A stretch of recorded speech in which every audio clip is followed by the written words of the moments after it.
नमस्कार, स्वागत है आप सबका अनुज सर क्लासेस में। एक बार फिर से मैं अनुज सर आप लोगों के लिए लेकर आया हूं क्वाड्रेटिक इक्वेशन का नेचर ऑफ रूट से रिलेटेड टॉपिक है। पिछले टॉपिक में ही हम लोगों ने पढ़ा क्वाड्रेटिक इक्वेशन का थर्ड मेथड सॉल्विंग का। अगर आपने गौर किया तो क्वाड्रेटिक फॉर्मूला से हम लोगों ने एक्स की वैल्यू निकालना सीखी, यानी किसी क्वाड्रेटिक इक्वेशन को सॉल्व करना सीख लिया डायरेक्ट फॉर्मूला लगा के। अच्छा, वहां हमने जिक्र किया था डिस्क्रिमिनेंट का।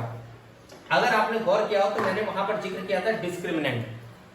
अब वो डिस्क्रिमिनेंट था, उसी से रिलेटेड अब कुछ मेरा टॉपिक है नेचर। जैसे अगर मैं आपको कोई क्वाड्रेटिक इक्वेशन दे दूं, बिना एक्स की वैल्यू निकाले अगर मेरे को पता करना है कि इसके रूट्स कैसे होंगे, इनके रूट्स का नेचर कैसा होगा, इसके बारे में कैसे पता करेंगे। मैं एक्स की वैल्यू नहीं निकालूंगा, लेकिन फिर भी आप लोगों को बता दूंगा कि इसका नेचर ऐसा होगा, ऐसे रूट्स होंगे।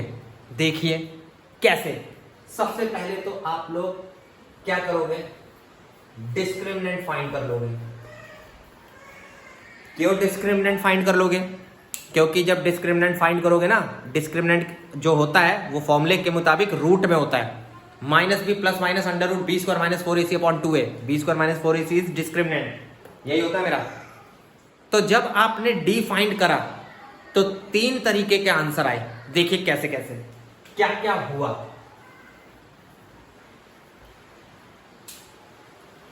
सबसे पहले तो पता चला discriminant is greater than 0, discriminant is greater than और इक्वल टू 0, और दूसरा लेस देन 0। या तो मेरा डिस्क्रिमिनेंट पॉजिटिव आएगा या डिस्क्रिमिनेंट मेरा नेगेटिव आएगा। दो ही चीजें हो सकती हैं। डिस्क्रिमिनेंट या तो मेरा पॉजिटिव आएगा या तो फिर मेरा नेगेटिव आएगा। पॉजिटिव बोले तो less than greater than equal to 0। अब इसके अंदर 2 केस बनते हैं, वो भी दिखा दूं। अगर आप गौर से देखो तो या तो डिस्क्रिमिनेंट 0 के बराबर आएगा या डिस्क्रिमिनेंट ग्रेटर देन 0 आएगा। डिस्क्रिमिनेंट या तो 0 से बड़ा आएगा या डिस्क्रिमिनेंट इक्वल्स टू 0 आएगा। और अगर मेरा लेस देन 0 आया, लेस देन 0, तो सीधे सीधे समझ लेना नो रियल रूट्स, सॉल्यूशन ही नहीं होगा, रियल सॉल्यूशन नहीं होगा। रियल सॉल्यूशन नहीं होगा बेटा, रियल। अगर डिस्क्रिमिनेंट आपका नेगेटिव आ जाता है तो सीधे सीधे लिख देना नो रियल रूट्स।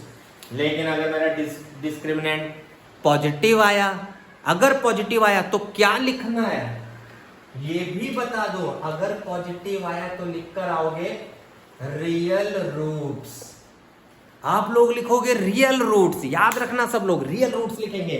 और अगर आपने लिख दिया रियल रूट्स, तो रियल रूट्स 2 तरीके के होते हैं। रियल रूट्स 2 तरीके के होते हैं, एक तो इक्वल्स टू 0 और एक ग्रेटर देन 0। इक्वल्स टू 0 और ग्रेटर देन 0 मतलब कैसे, ये बता रहा हूं। यहां देखना क्या बताओगे। Equals to 0, roots are real and equal.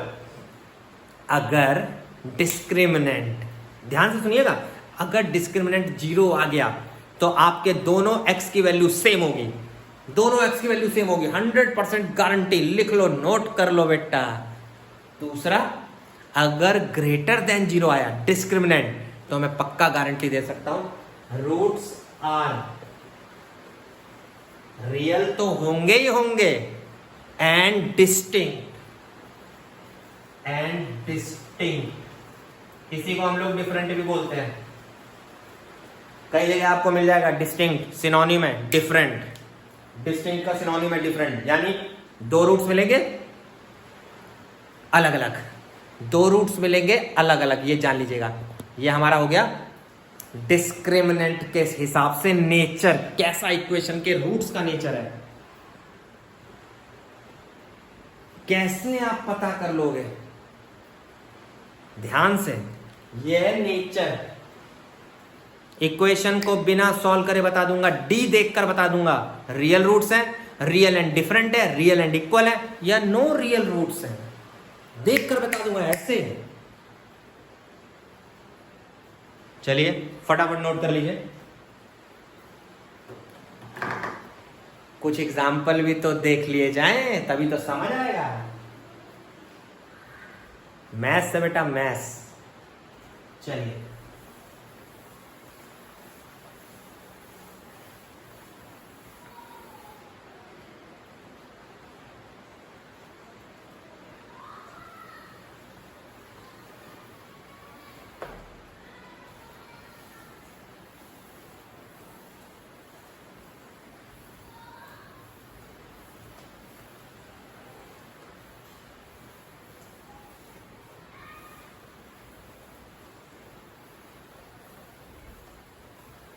चलिए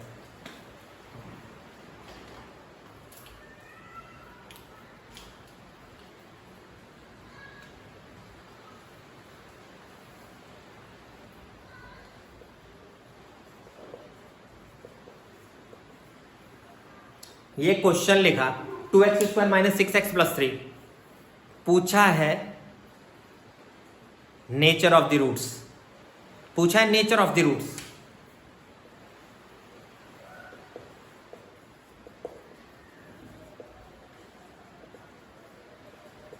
ऐसा आ गया एग्जाम में, find the nature of the roots. अब क्या बताओगे बेटा आप लोग, देखो कैसे। पहला स्टेप, चुपचाप वैल्यूज नोट कर लो, चुपचाप एबीसी की वैल्यू नोट कर लो, डी फाइंड कर लो, डी।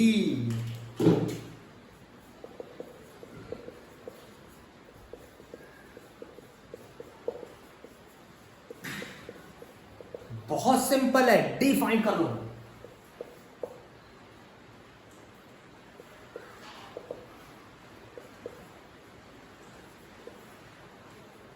ग्रेटर देन 0, और अगर ग्रेटर देन 0 आया तो क्या लिखा था चार्ट में, देखो चार्ट में कुछ लिखा था, क्या लिखा था चार्ट में, लिखा था ना कुछ, रियल एंड डिस्टिंक्ट।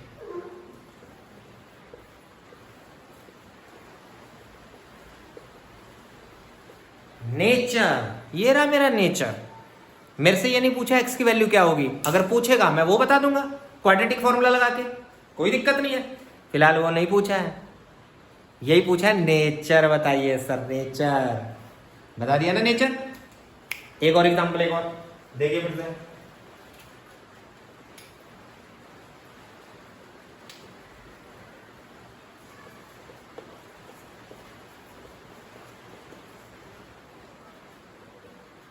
चलिए ये लिख लिया, सेम रिपीट क्वेश्चन है, फाइंड नेचर।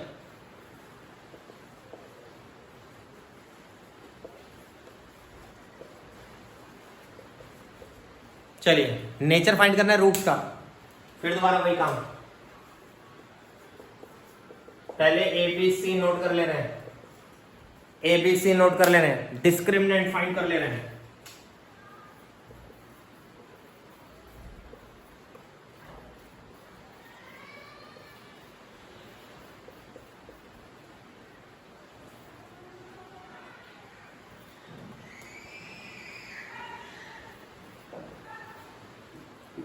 जीरो आ गया, जीरो, जीरो पे क्या बताया, रियल एंड इक्वल।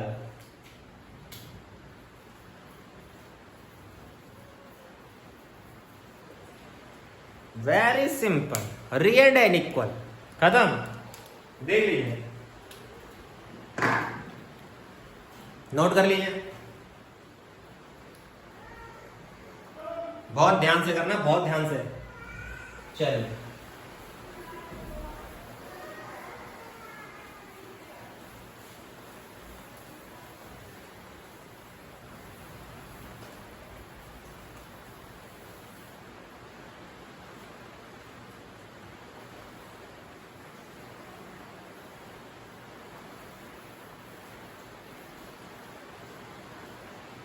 चलिए कुछ और इससे रिलेटेड कुछ और चीज देखते हैं, एक और स्पेशल क्वेश्चन, ध्यान से देखिएगा।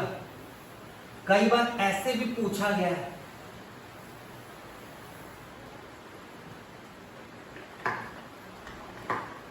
थोड़ा ध्यान से देखिएगा सब लोग।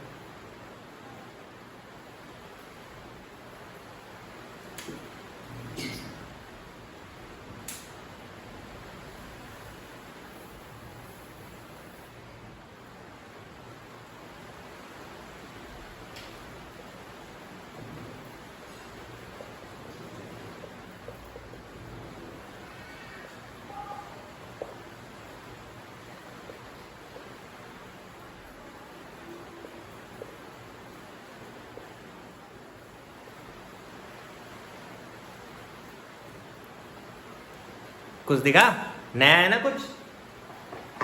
कई बार आपको बता देता है रूट्स रियल एंड इक्वल है, मतलब कोई नेचर बता देगा, आपको नेचर बता दे और के की वैल्यू निकालनी पड़ जाए। कोई नेचर बता दे, नेचर कुछ भी बता दिया, उसने कहा फाइंड द वैल्यू ऑफ के। वेरी सिंपल, बहुत ही आसान है। देखिए फिर वही काम, ए नोट कर लिया, बी नोट कर लिया, सी नोट कर लिया, ए बी सी नोट कर लिया, ध्यान दीजिएगा।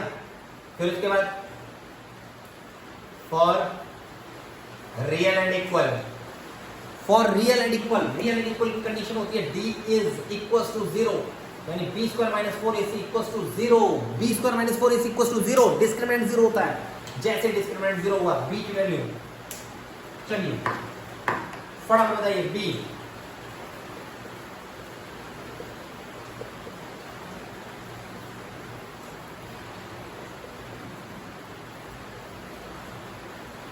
k equals to 4। अगर k की वैल्यू 4 रख दूंगा तो इस क्वेश्चन का डिस्क्रिमिनेंट, इस क्वेश्चन का नेचर कैसा होगा? रियल एंड इक्वल होगा बेटा, रियल एंड इक्वल। ये रहा, कई बार k टाइप की पूछ लेता है, मतलब इस टाइप का क्वेश्चन आ जाता है find the value of k, ऐसा पूछ लेता है find the value of k बेटा। चलिए फिर से दिमाग लगाइए, एक और क्वेश्चन,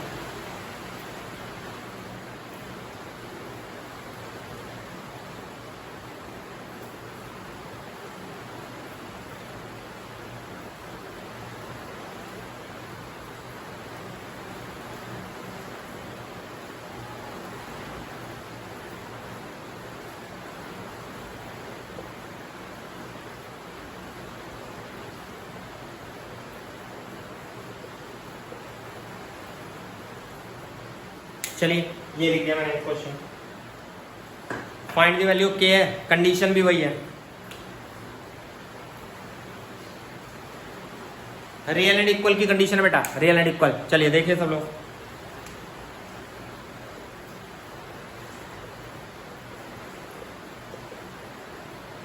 ABC नोट कर लिया, रियल एंड इक्वल का फॉर्मूला लगाया,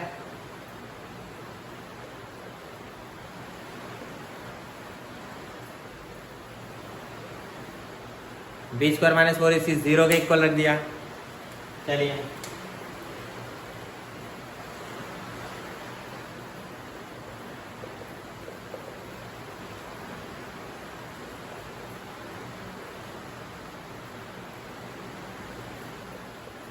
बहुत ध्यान से सॉल्व करना, 4 से हल्का कर रहे हैं। क्वाड्रेटिक के अंदर क्वाड्रेटिक, 12 के ऐसे फैक्टर 2 आए,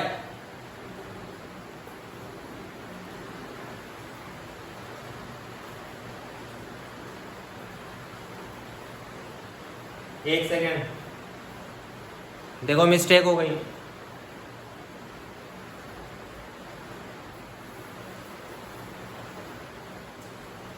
मिस्टेक हो गई, जल्दी जल्दी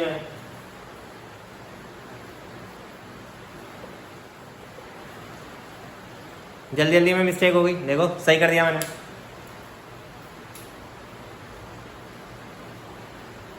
k equals to 3 and 4, k equals to 3 and 4 है ना, जल्दी जल्दी में मिस्टेक हो गई। चलिए मैंने सुधार दिया, तो ध्यान नहीं दिया, 7 4 जा 28 लिखना था, 8 ही लिख दिया था, 12 4 जा 48, 4 से कॉमन ले लिया, 4 7 जा 4 12 जा 4 और 3, 4 और 3 7 होते हैं, यानी k की वैल्यू 4 और 3 दोनों हो सकती है।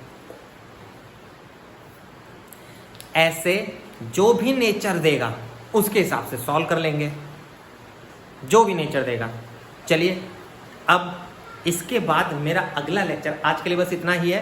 आप लोग इससे रिलेटेड क्वेश्चन करिए, जो भी डाउट हो या जो भी नहीं समझ आया कमेंट सेक्शन में लिखिए। क्वेश्चंस ना हो, मैंने नंबर भी दे रखा है, आप उस पर व्हाट्सअप भेज सकते हैं कि ये दिक्कत है, ऐसा डाउट हो रहा है सर।